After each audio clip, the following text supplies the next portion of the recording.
Huwag ka kasi na umalis. Maiintindihan ka naman ni na Mama at Papa eh. Hazel. Ano nangyayari?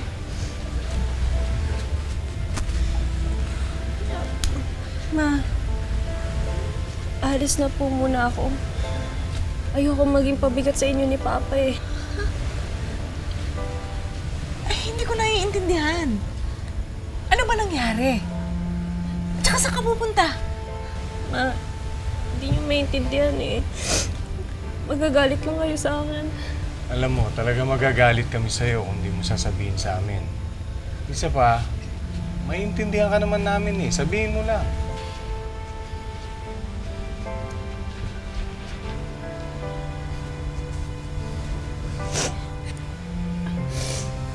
Ma, Pa, buntis po ako. Si John Ray po yung ama. Yung boyfriend ko.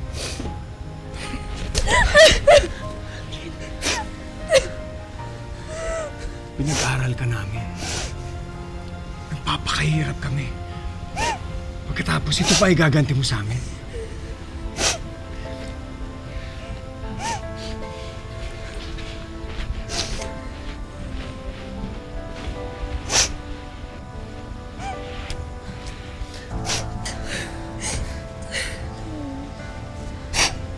Hindi agad natanggap ni Lori at Franklin ang pagbubuntis ng kanilang bunso.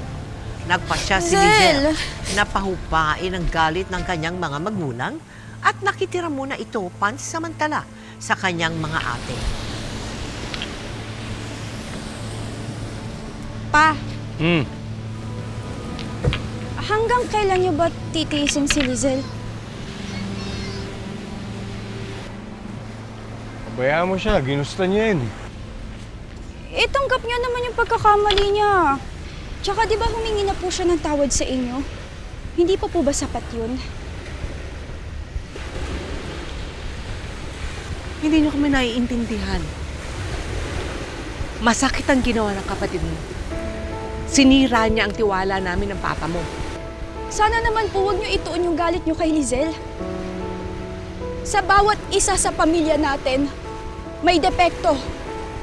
Si Ate Sara, may schizo.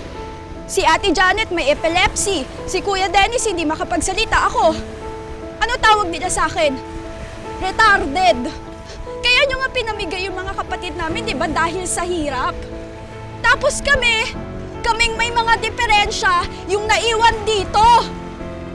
Dahil walang may gustong umampun sa amin. Dahil iniisip nila pabigat lang kami.